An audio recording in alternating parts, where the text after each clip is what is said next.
Thank you for having me. It's an honor to be here, and especially humbling to see so many of you here tonight when we have not only this great weather, but I suspect a couple of you might be NBA fans like myself, and we're missing game 5. Warriors were behind and making a run, the last I heard on the radio. But anyway, I really appreciate the chance to come, and Daniel gave me a sort of brief introduction to the class, so I know that some of you a fair number of you are journalism students, and then a couple of you are public policy students here at the grad school, and then social welfare students. So it's a good mix. So I will try to, as I do when I write for the newspaper, write for a general audience and not tailor it just to the journalists or the social welfare students or whatever. And I'm glad to be videotaped, but although there's been a couple instances, including one at USC recently, where somebody got in trouble for speaking too candidly, but that's okay, I'm in the opinion page, so I'll just be straight up, and thanks again for having me. Let me give you, as it was mentioned, I've been editorial page editor for 17 years at the Chronicle, which is a fairly long run. Clearly I'm the most senior editorial page editor in this state, and probably up there among those in the country, having been through 4 publishers, a sale, and a merger. So I've hung in there. So I've done this a while and kind of have a sense of what works and how journalism can make a difference, and certainly one of those areas where we really tried to focus was foster care.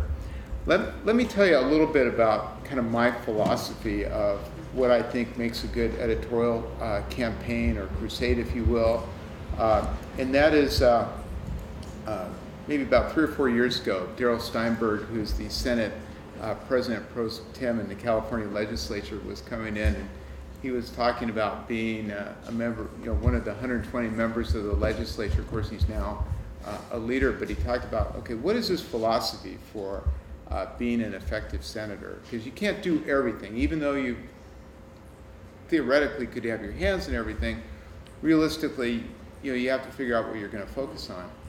And Senator Steinberg's philosophy was the key is to find a couple of things that are not trying to do everything, but find a couple of things that are important and that are otherwise being largely neglected by others.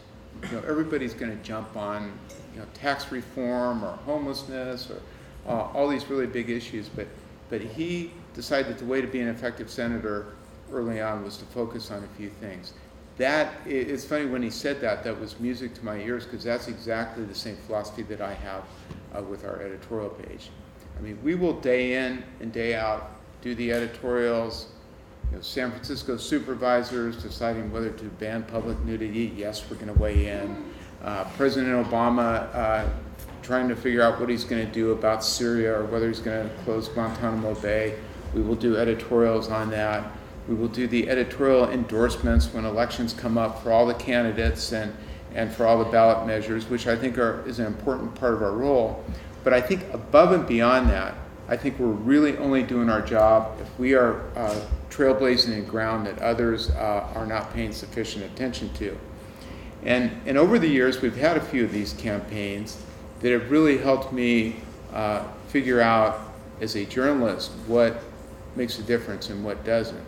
One of the first really sustained campaigns that we did was back maybe 12 years ago, 12 years ago, about financial privacy, where there was legislation in Sacramento that would require banks and insurance companies and other financial institutions to get your permission before they sold or shared your private information.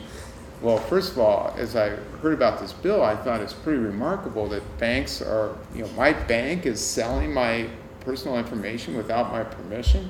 So I thought, well, that's a pretty good issue. So I did what I thought was a pretty effective editorial on it. We had an unusual response. We probably had 300 emails from readers, which is a fairly good response for an editorial. And we did it, our timing was good. We did it a couple days before the the first hearing on the bill, and boom, the bill was defeated. And I thought, you know what? This bill's going to come back next year, but we're going to hit it earlier, and we're going to hit it more often, and we're going to see if we can move the legislature. And so we ended up staying with this bill, and I think a couple of the things, and it took 3 years. It took 3 years for this to come into law. Gray Davis finally signed it just about the time that he was under a threat of a recall and was looking for positive headlines. He finally signed it and it went into law.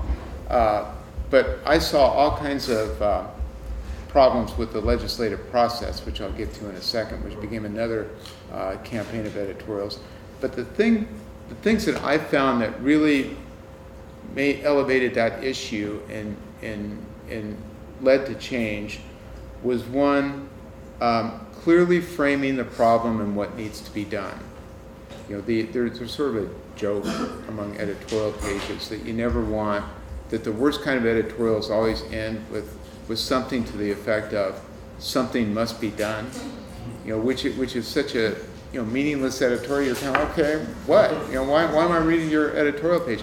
You know, you want to frame it, figure out what needs to be done, and you also need to determine who you need to reach to make it happen, or not happen in many cases. Which are the legislators who are on the fence? Which are the ones who are not voting when it's time to vote? In other words, which ones are asking for the picture in the newspaper, and which we did on many occasions.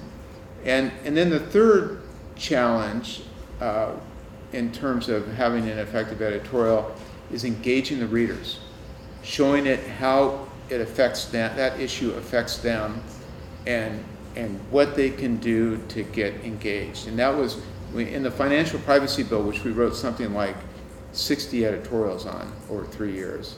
I mean, it's that difficult to get through. The financial services industry has such clout in Sacramento that it took a lot of editorials, and by the time, that was definitely fit the category of kind of a niche issue, and that others were not writing about it. But we got our readers engaged where our campaign became their campaign.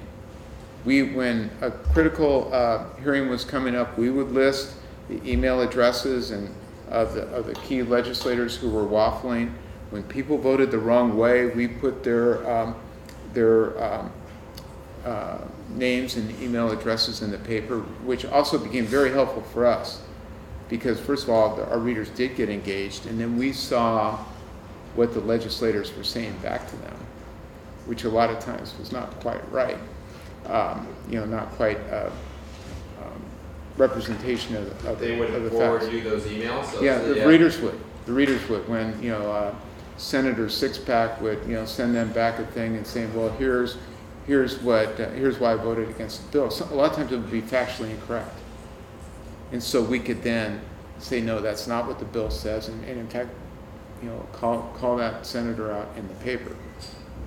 But the other thing that we found out, and one thing for those of you who are in journalism, some of the best stories that are not told in the paper are basically hidden in plain sight.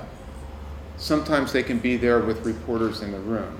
One of the things that we found out when I started really looking at what Sacramento was doing was that one of the ways bills would get killed would be that it takes a majority of the members who are actually members of the committee, not just those who bother to show up, to pass a bill. So what would they do when it was time to vote? You would have legislators who conveniently would have slipped out of the room. You would have legislators who would just be silent when their name was called. And this is one of the things that just drove me the craziest, is they would call someone's name, and instead of saying yes or no, they would say not voting.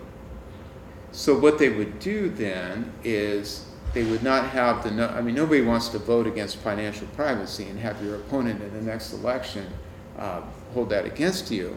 So by not voting, it would have the effect of a no vote, so they get the contributions from the insurance companies or the banks, but they've basically done the business of the the special interest without having that no vote on their record. And frankly, I mean, how many people really know what the voting record of their legislator is? And even if they do, they always have the excuse, well, I was supportive of the concept of the bill, but there were a few things that it just needed a little more cooking or that kind of thing. So we heard that time and time again. The other thing that they would do is that they would kind of play musical chairs in terms of this not voting. Like if you added up, at one point I went and added up, if you looked at everybody in the assembly who had voted for the financial privacy bill, there were more than enough votes to pass it. But it never passed because they would almost take turns taking a walk. So we called them out on that. The other thing they can do in Sacramento that I had no idea until we started covering up this close is that they can change their votes. After the vote has been decided, you can change your vote as long as it does not change the outcome. So what you would see in the roll call would not necessarily represent what they did when the thing was really in play. A lot of other things that just drove me crazy about the legislature. I mean, one of the things that you see is even the terminology they use. In Washington, when early on in my career, I worked in Washington, D.C. covering Congress, and they have like a whole staff that's writing bills and dissecting them, and before they're actually printed. That's not quite how it works in Sacramento. The vast majority of legislation that you have in Sacramento are what's called sponsored bills. In other words, you just kind of take it off. The special interests will come in and give them the bill, and this happens for good and for ill, although the evildoers seem to do it more often and more effectively. I mean, environmental groups do it, oil companies do it, but the idea of a sponsored bill, and then the legislators have to they work from that. That's sort of their working framework, is what the person who wants the bill passed has done. I mean, it's crazy. And even the lexicon that they use in Sacramento is, if I'm Senator Diaz and I'm carrying a bill, I'm not the sponsor of the bill, because the sponsor is the District Attorneys Association, which gave it to me to introduce. But they say they call the legislator behind it the author, even though that's sort of even more of an oxymoron than what is really the case. So that was an example, I thought, of the financial privacy really gave, and it took 3 years, but I really learned a lot in terms of how to get things done. How to focus on key committee chair people. The chairman of the Assembly Banking Committee, I think he grew to totally hate the Chronicle by the time he was done, because he was a very frequent flyer in terms of having his picture and email address in our paper, but we finally wore him down. He finally let the bill get out of his committee. He was kind of playing the goaltender for the financial services industry. And Gray Davis, when he was governor, was very much trying to play both sides of the fence. I still have a couple of voicemails that I got from Gray Davis during this period, which if you ever wonder, I mean, it was pretty remarkable, where he was not pleased with what we were doing, but ultimately he signed the bill into law. You can't always make friends in journalism, but I think there was no question on that issue that we were doing what the public wanted. And in some ways, I want to transition to what we did with foster care in a way. In some ways, the financial privacy bill was an easier one to frame for our readers than foster care is. Because in the case of financial privacy, people felt it very personally and were very offended by finding out that something that was going on that they did not think was going on that was affecting them. Foster care was a little more complex in terms of framing that for our readers, but there were really a couple things that were driving me to put the effort that we did into foster care, which was probably at least the intensive phase of it before it really led to some reforms in the state legislature was probably 2.5 years. But at the same time, I think that's an issue that once you take it on, you never let go of it. So in fact, we are going to have a editorial on what's going on in Sacramento this weekend, what's going on in foster care. But there were a couple things that sort of compelled me to make this an issue for us. One was, through the years, it seems like every year or two a new report would come out on foster care with all the dismal statistics, usually written in some kind of bureaucratic way, that they kind of told you, okay, this is important, even if I can't quite, figure out exactly, even if I really don't want to read all 184 pages with a lot of bureaucratic acronyms. So I knew there was an issue there. And the other thing that, as I thought about foster care, is that it was the problems with the failures of California's foster care system were intertwined with so many other important issues that we were writing about. Homelessness. You look at the proportion of people who are living on the streets who were former foster youth, fairly high. You look at the penal justice system and the fact that we incarcerate so many people in this state, a fairly significant percentage of people who are in the criminal justice system have been in foster care. And you look at education. Okay, here, what is the state's probably number one challenge?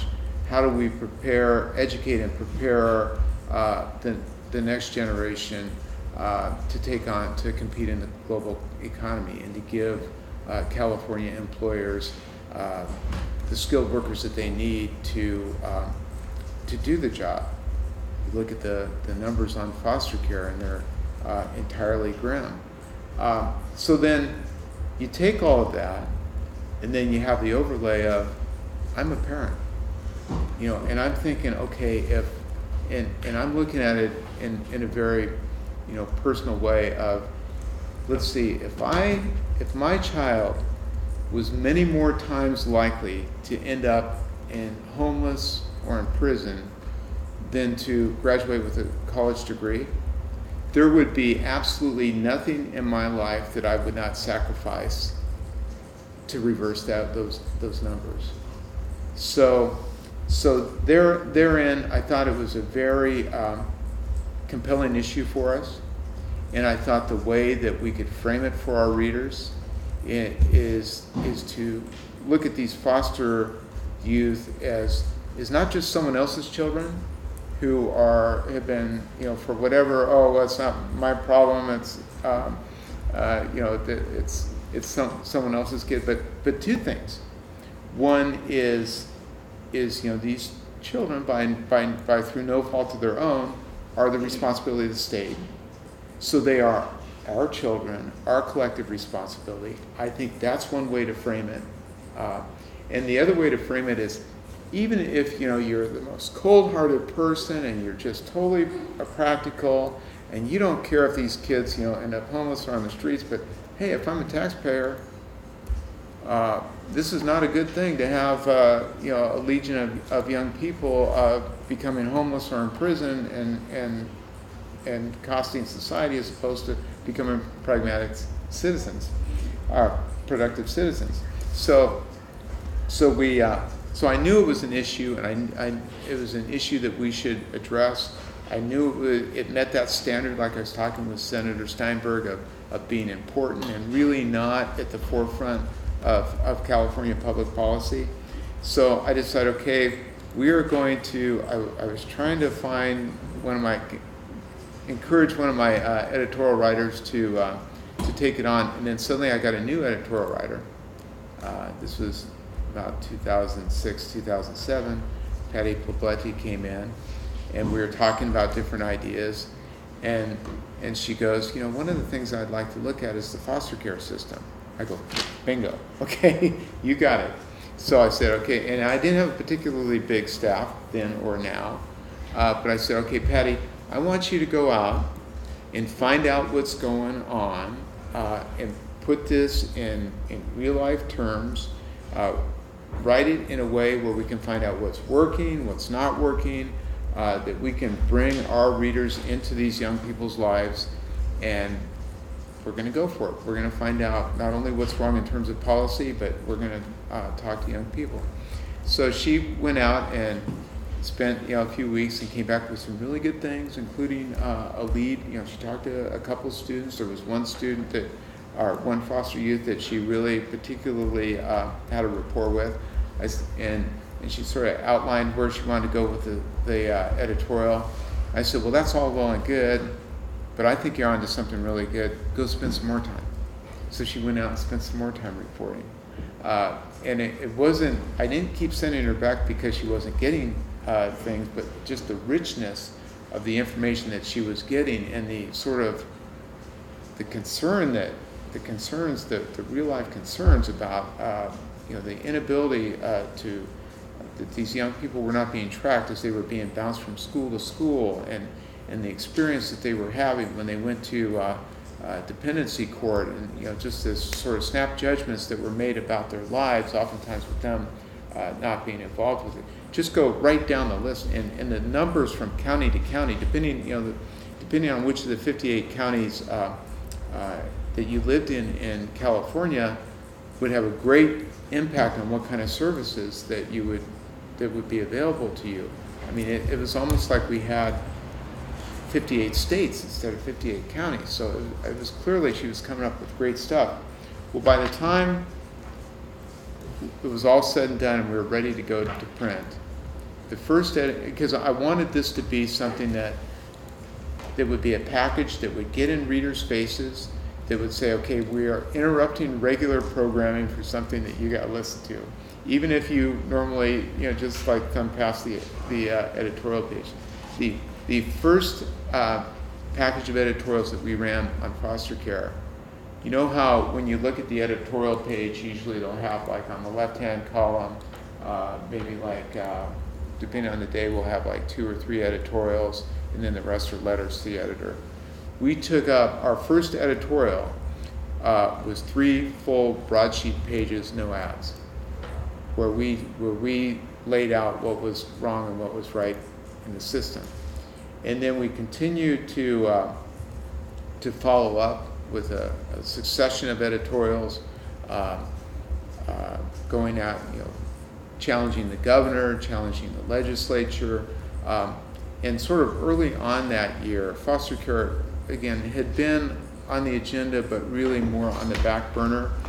I think this was, I forget exactly which year it was, but the governor had pumped in an extra like $50 million in his budget for foster care that year, and sort of sent the message to the legislature, okay, we took care of foster care this year, which is kind of how they do things in Sacramento.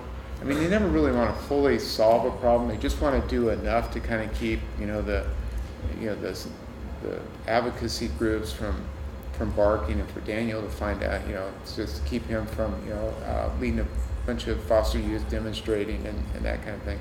So the governor's office kind of considered, okay, we took care of foster care, but there were all these structural issues that they had not touched, everything from the courts to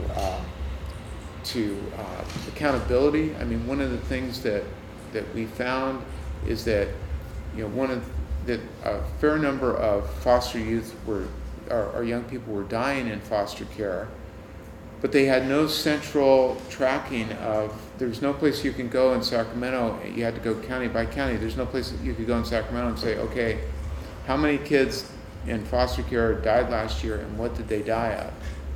Which I would think would be a pretty good question, because then you could find out whether there were some patterns there that should be pursued, and it could be one way or another. So we kept at it, and this was when Arnold Schwarzenegger was governor, and he was actually not bad on children's issues. I mean, and the other thing about Schwarzenegger, more so than Gray Davis. Gray Davis was in some ways tougher, because Gray Davis was very focused on fundraising and balancing things, kind of considering cost benefit of doing the right thing versus getting the optimum contributions. Okay, how do I strike the balance here? Whereas I think some of our experiences with editorials suggested that Schwarzenegger was one sensitive to public opinion, and even though he, Lord knows, had his moments with the legislature and the California Nurses Association and a lot of other groups, I think he wanted to be considered as a good guy. You know, I think he wanted to be wearing the white hat when all was said and done. So we stayed at it, and we had a number of legislators earn their pictures in the paper at critical points. It was not, in many ways, as much of a populist uprising as I thought financial privacy was. But still, I think there was a fair amount of public engagement, and that really made a difference with legislators. And the other thing is, I mean, there's 120 of them up there in Sacramento. It's really not all that easy if you're an elected official in the California legislature with the media markets that we have here to get any attention. You know, I mean, chances are, you know, you may get, you know, if you're representing San Bruno and the neighborhood blows up, you know, the microphones are going to come your way. Or if you carry some really wacky bill, which a number of them are good at doing, you know, you get attention for it. But generally, you can go, if you're a legislator, you can go a fair amount of time without sort of getting your name in the paper or in the news, pro or con. So if you're getting your name in the paper for a negative thing, it can really have impact. And I thought that helped us. The other thing that was, I thought, very heartwarming is, you know, as I mentioned earlier, another part of our job is to come up with endorsements for elections, and you can be sure when we were in the middle of this foster care coverage, every single Senate, Assembly member, candidate for governor who came through, we asked them about foster care, asked them what they were going to do about it, sort of tested as to how aware they were of the problem, and it varied in terms of how engaged they were. This was when Schwarzenegger was running for re-election, and he was definitely engaged. So that gives us, I think, is a source of influence for newspapers as well. Obviously, for those of you who are in journalism school, I mean, we're a very challenged business right now, and there's no question. I would not pretend that our influence has not diminished, because it has, from what it was when there were much fewer voices and much fewer sources of information than there are now. But I still think a newspaper can have influence for in a couple of ways. One is the fact that if you read tomorrow morning's Chronicle, either online or in the newspaper, and if you turn on KCBS or you turn on the television news, chances are most of the stories that you are hearing are going to be some version of what was in the newspaper that morning. That's the reality. And even though our staffs have shrunk more than I would like, to give you an idea, at the Chronicle 3 years ago we had a news staff of about 400. That would include reporters, editors, support staff, graphics people, photographers, about 400. Today it's 160, 3 years. So we have a much smaller staff, but our staff is enormous compared to most other sources of information. You go to a television newsroom, even in a major station here, they have a handful of reporters.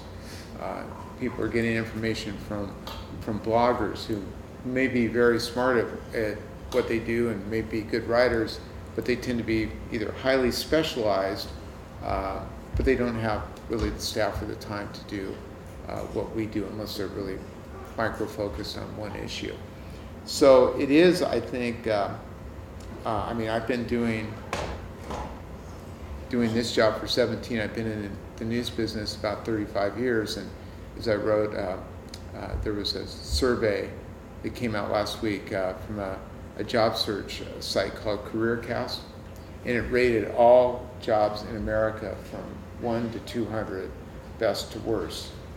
Best was actuary, by the way, so you're probably all in the wrong room here if you want the best job in America. Anybody want to be an actuary? What is an actuary? You know that was, as I pointed, I wrote a column about this last Sunday, and an actuary actually, what they do is they're the numbers crunchers. An actuary, for example, with an insurance company, when you talk about actuarial tables, like when you go to buy life insurance, they will try and figure out how much you should be paying because what your lifespan would be. In other words, people talk about us in the news business doing bad news. The actuary is telling you when they think you're going to die. But they'll do other kinds of actuarial tables. But the main thing that they'll do is for insurance companies. Because it pays well and it's little stress. But anyway, that was number one. And there were a lot of things in between, everything from garbage collector to postal worker, lumberjack to attorney to elected officials. There at number 200 was reporter. Well, I mean, I wrote a column last Sunday. You find it online where I took issue with this because I have to say, even though I've been an editor for a long time in various capacities since 1988, I think when you go into this business and you're a reporter to start out with, you're always going to be a reporter until the last day. It's just like ingrained in you. To me, that is sort of the essence of the business. But it's the worst job for 2013 according to CareerCast. But I dissent on that. But for those of you who are going into journalism, please read my column. I do think this is still a fun way to make a living and beats working for a living. But absolutely. But I know part of being a reporter, being a journalist, is you have to sit through a lot of meetings, and you really would rather be asking questions. So with that, I will answer any questions that you want about anything I've talked about, or politics, journalism. I have a question. You mentioned that when the piece came out about the banking and finance, it was really timely, and that's one thing that I take great interest in is how do you stay ahead of the curve, if you will, or how do you stay abreast of everything that's going on in order to inform your audience and thereby influence change? That's a really good question because it is so important to be ahead of the curve and here's one of my things my mantras that I tell my staff on an opinion page, that we don't want to comment on the weather, we want to create weather patterns. And I think the key to that, really one of the first questions that I will ask when I'm working on an editorial is, okay, what is the next step? When is the hearing? And I will want to come out, depending on how much in the spotlight that issue is, I want to come out before the hearing. Because after the hearing, you're saying, oh, well, the legislature did the wrong thing again, shame on them.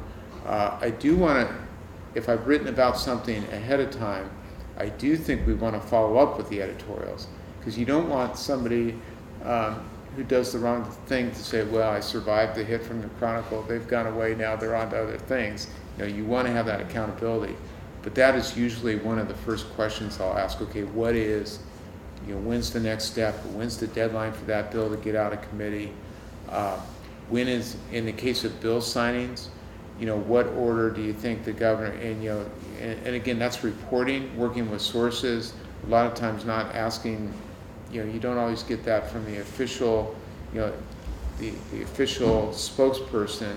If it's something like you want to know, okay, when is the governor likely to make a decision to sign or veto this bill? Is it going to be early on in the month window that he or she has, or is it going to be later? It's something that timing is very, very critical. And you don't want to do it too early, too. I mean, sometimes people will call up and say, hey, we want to get this on your radar. And I would much rather do it closer to decision time. A follow-up to that is which stories did you find were most impactful? Meaning, were they the ones that had the narrative of a person and what happened when their information was stolen, or a child in the system, or is it the one that's going after the policymakers and the people that are giving the money? Like, what did you find that resonated most with people? I think the thing more than anything that made a difference in our foster care coverage was bringing bringing foster youth and bringing them into the page and letting them tell their stories in a way that people can relate to. One of my favorite, we had sort of victories, large and small, in this, but one of my absolute favorites was an editorial that I did when we found out that there had been a problem for years with the Chafee grants, which are the grants that low-income students can get of up to $5,000, federal grants that they can use for especially living expenses and other things that may not be covered. Well, there had been a real problem, especially for foster youth, that they were getting the grants, but they were coming so late that it was of no value to them. If you're and I hate this term, emancipated foster youth. I mean, if this is emancipation, the chances are you're going to become homeless or in prison. I mean, to me, that's so. Let's say former foster youth who come in and were qualifying for Chafee grants. They weren't getting them until March, April, May of that academic year. With school starting in late August or September, and it was particularly a problem at the community college level, where most foster youth go. Those who go to UC, or those who go to CSUs, they tend to have more sophisticated financial aid offices with more resources. So they were getting their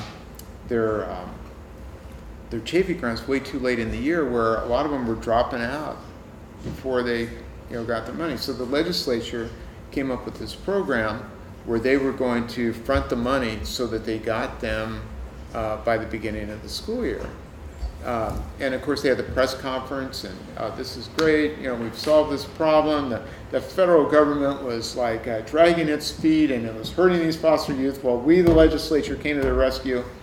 Well, the following fall, I get a call in October from somebody at City College in San Francisco who is with the Guardian Scholars program about, hey, you wrote that editorial commending the legislature last spring for what they've done. These kids have still not gotten their money, and I've got kids who are dropping out. We have them, we're on the phone with apartments trying to get them to, hold off that they will be getting these grants, but they haven't done it.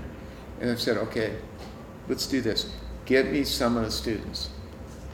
I want to talk to them, and I want to talk to them about their lives, because all of us, who've been through, I mean, you're in school now. I mean, those of us anybody who's been to school at any time, unless you're from a family that's, fairly wealthy, I mean, you know what it's like to, be waiting for a check. And so I figured our, readers can respond to this. So we did this slam bang editorial. It took probably 3/4 of the page. And we called out the people who were giving them the runaround, but we also had the stories of the foster youth. That editorial came out on a Thursday. On Friday, they were sending the checks to the students.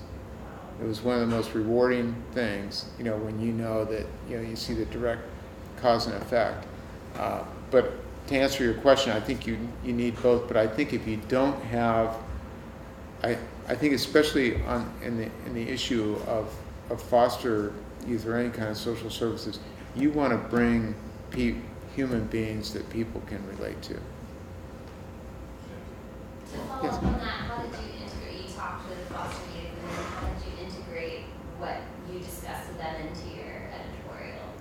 they almost wrote the story for me. Their anecdotes wrote the story. I mean, So you named them, you included their names, what had happened to them. yes, yeah, and And you use quotes and. yes, use quotes. I mean, it was much more of a, some editorials will not use quotes. I mean, I like bringing voices in. I like bringing real people, and in that case, they were all, because they were in community college, they were all 18, so we didn't have that issue. We did have that issue in the case of a young woman who we followed from at the very beginning, Sade Daniels. I can say her name now because she ultimately let us use her name when she turned 18. But when we started out, we did not use her name. But I like to, where we can, and where it's appropriate, use the real name so that people can see we're not making this up. This is, and use quotes and also I dug for details, of, kind of tell me about, your life and your financial situation. How are you, getting by? And it was very, very compelling. I have two other questions. The first one being, how far in advance do you plan your editorials, and how long, what's the turnaround time in terms of producing them?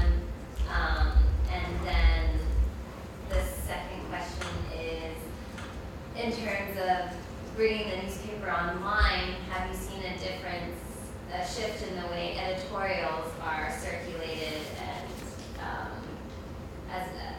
and passed on and channeled through other sources or connectors that way? Yeah, it's a couple good questions. I'll take the second one first because it's in some ways easier. Is that even though our paid readership of the newspaper is down, considerably less than half of what it was maybe 10 years ago, our total readership is actually higher because people can share, and especially on an issue, when you're writing about a statewide issue, it'll get passed around through social media. So I mean, I think in that way it can help our impact. So I mean that has been a plus, and also there's a lot of, especially political and public policy websites that aggregate, like they'll have links to, like Rough and Tumble is one that is really widely read in Sacramento. So you want to make sure that you get on there if you have something that you want to move policy. The question on timing and planning, it varies considerably.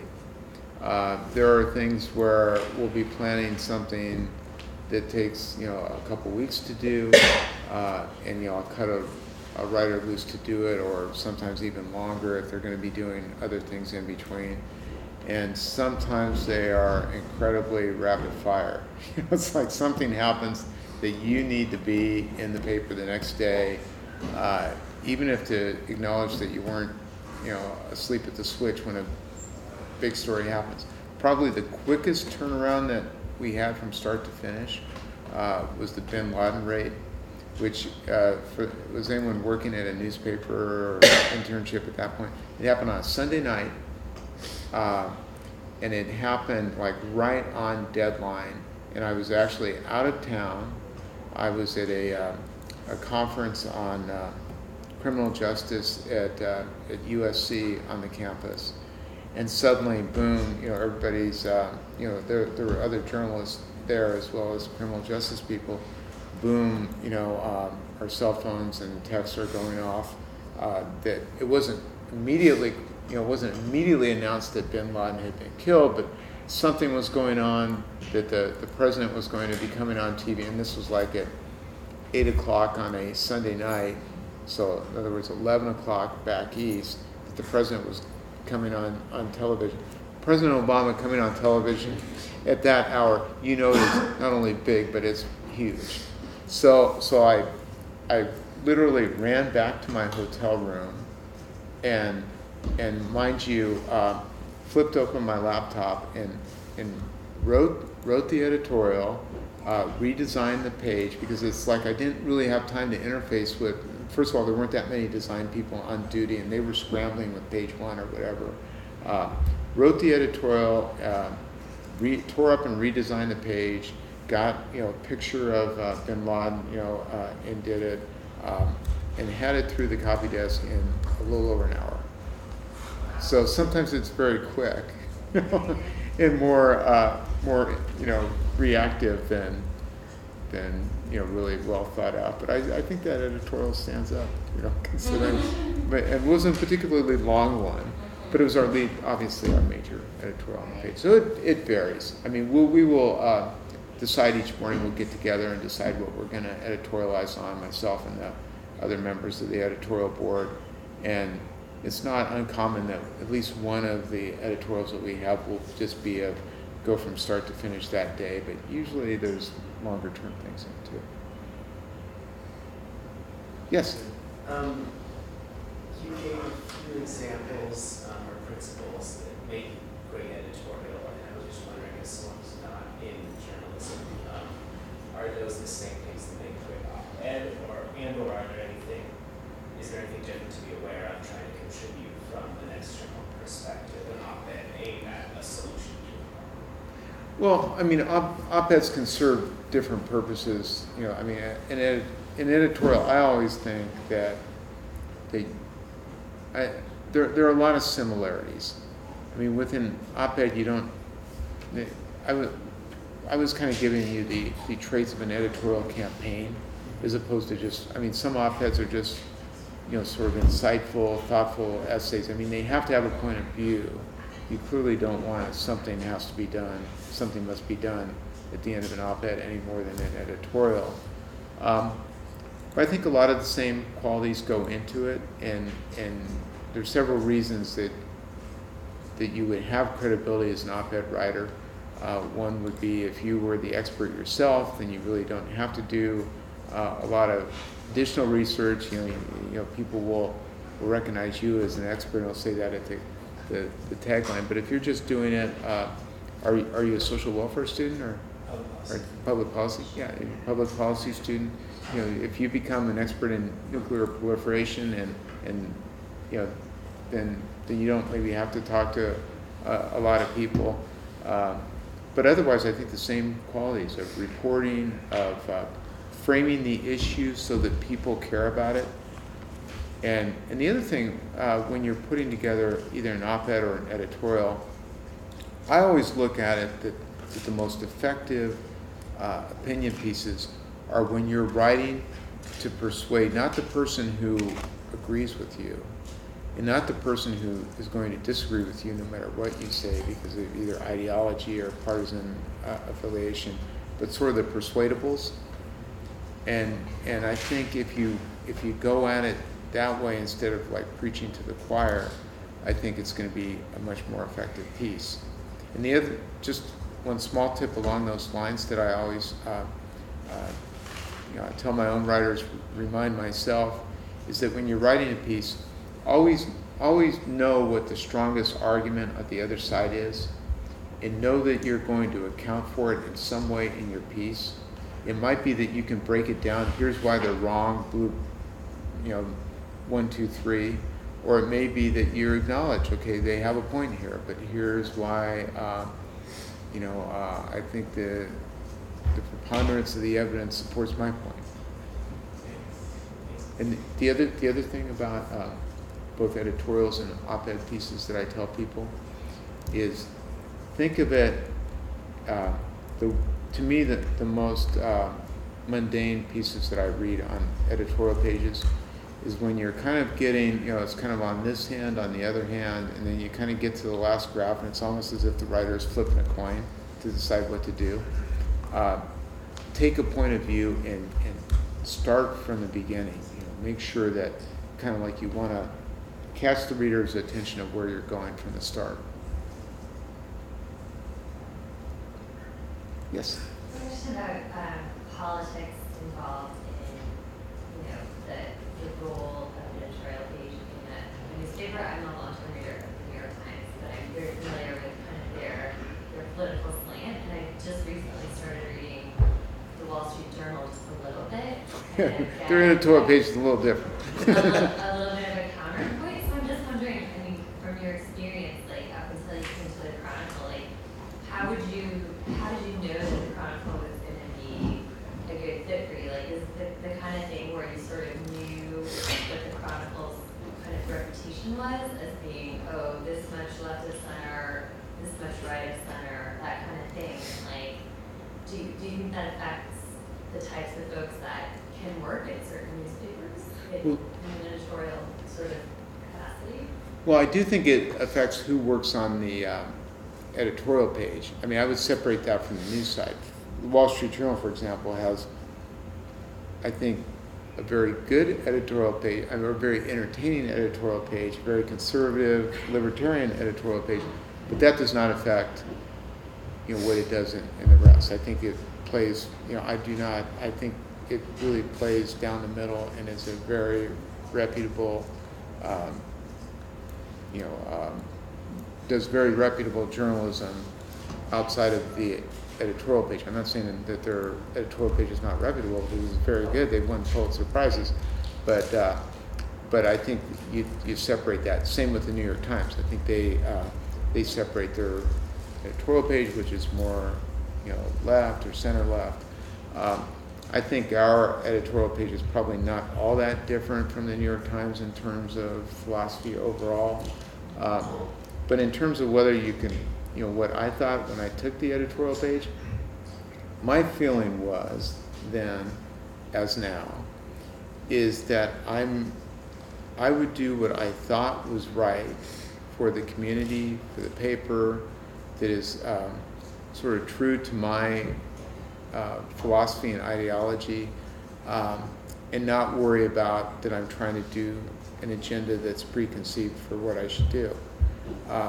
Because in a way, the editorial direction of a newspaper is to a great degree influenced by who's in the job that I'm at. Because, I'm just not going to put editorials in the newspaper that I fundamentally disagree with. Not that I agree with every word, because we have an editorial board and we'll reach consensus. And I knew it was going to be a little bit precarious when I took the job, because at that point we were a family-owned newspaper.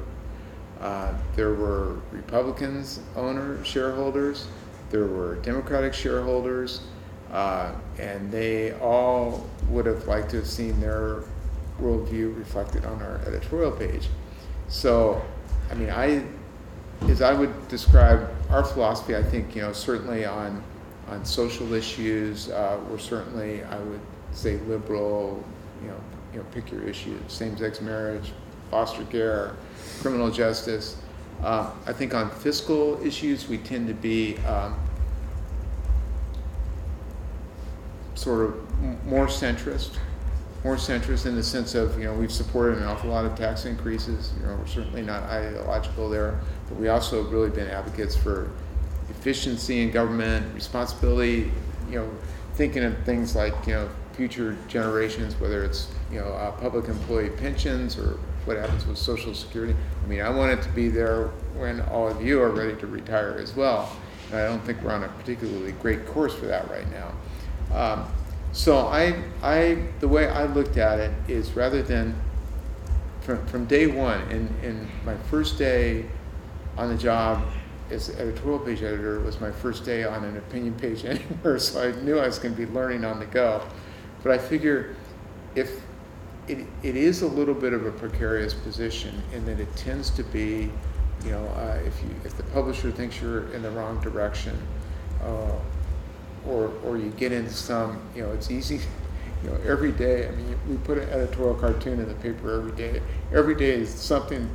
There's something on your pages that may get you in trouble.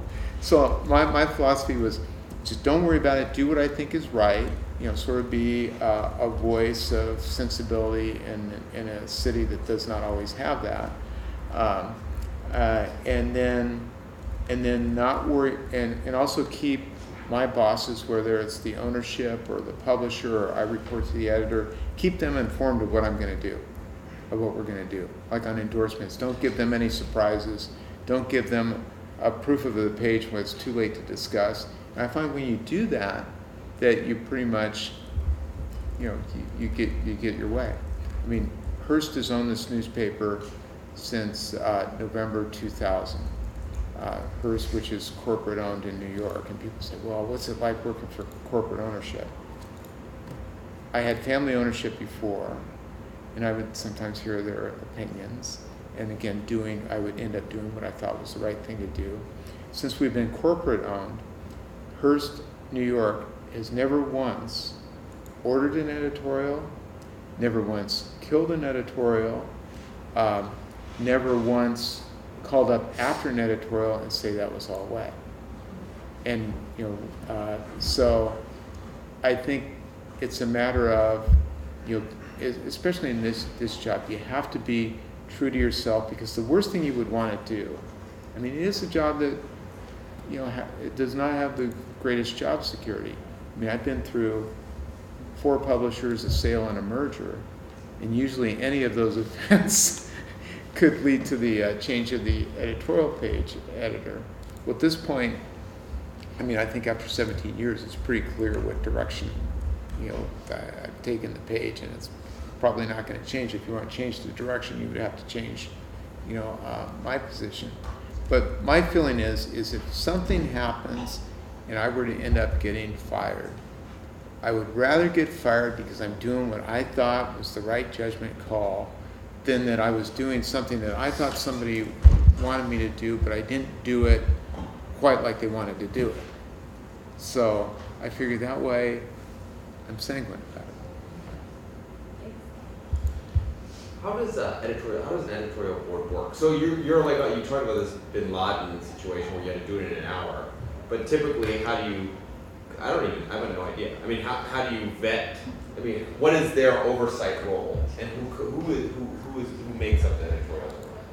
Well, the editorial board is strictly people who work on the opinion pages, which would include editorial writers, the deputy editorial page editor, columnist, our letters editor, and we'll get together, much smaller table than this, but every morning, and we'll go around the table discussing, what we should editorialize on and what that position should be, and that what we should editorialize on may be issues in the news, maybe something that somebody's worked on, as we talked about, longer term. And then my job, as I see it, is one to have the editorials reflect the consensus of the editorial board, and at least a consensus that I can live with. I mean, and it's a balancing act, because you definitely want full engagement and ownership of the editorial board members, because suddenly, if it's just my worldview, it's not going to be a very interesting job for them. And we'll go around and then, so my job is one to kind of determine what the consensus of the board is. And if there is no readily apparent consensus, my job is to kind of help bring us to consensus. Okay, where is there common ground here? And then at the end of the day, to make sure that that consensus is reflected in what we ultimately publish. I mean, I will keep our editor and publisher informed on what we're going to write about. They'll see the editorials before they go in the paper. Sometimes they'll have a tweak here or there, but I mean, it's very, very, I really can't think of a time when something has been killed. I mean, there's been times when things have been altered, or there's reasonable minds disagree, and my job is to find sometimes a quick solution on deadline that we can all live with. But again, I've been doing it long enough that I think it's pretty well, there aren't that many surprises, although you do want to surprise readers now and then. We've, especially in endorsement time, you don't want anybody to take it for granted where they come in and assume that we're going to endorse them. You guys are out of the box endorsement, right? In the lab, you endorsed Alvarez, right? Didn't you? No, David Chu. Sorry, in the mayoral. David Chu, yeah. if we endorsed Avalos, I would Yeah. attack. Sorry. Yeah, we endorsed David Chu, and everybody assumed we were going to endorse Ed Lee. Yeah. Yes. Yeah, thanks. You mentioned the editor who selects letters Mhm. for the public. I've always sort of wondered what's the tension like. It seems like a lot of letters are responses to pieces in the paper. So what about letters that are critical or think an important point was missed? How does that editor decide what is overly critical of the paper or the writers, and what's that? Well, I think those are the highest priority letters for us to get in, is when they take issue, with the piece that we've run. One thing that, so yes, I mean, if I have to prioritize, I want to put the ones that are giving a different view. We also want it to be sort of I think when you go to the letters to the editor, you want it to be generally reflective of what's coming in. So in terms of, you don't want to stack the deck one way or the other. If you run like 3 or 4 letters on a particular subject, you want that to sort of be an honest representation of what you're getting. One thing though, in terms of when letters take issue with what we've written, a letter to the editor is not a substitute for a correction. If somebody writes us and says that we're wrong, that does not stand alone as a correction. If we were wrong, then we also have to run a correction and be accountable. It's not like you can, and that's true with news site and with editorials. If we get something factually wrong, we can't say, well, just run a letter to the editor and then that'll correct the record. No, we have to, on page 2, where we run our corrections.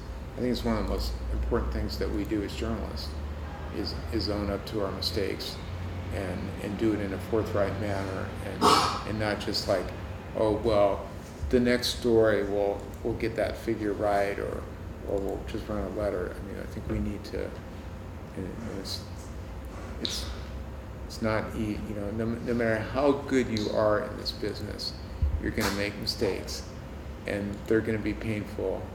And I mean, you can't, you accept it you accept the fact that you're imperfect, but that doesn't make it any less painful.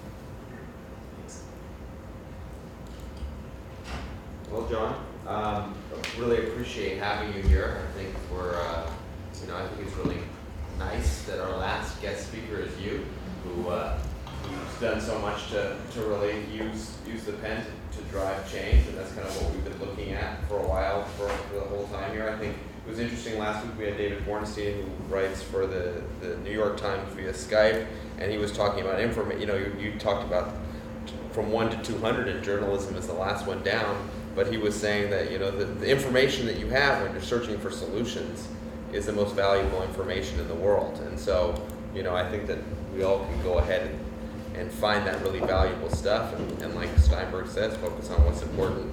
Right now, he better focus on what's important when it comes to his educational reforms. But we really appreciate having you here and learning from you. So thank you. Thanks.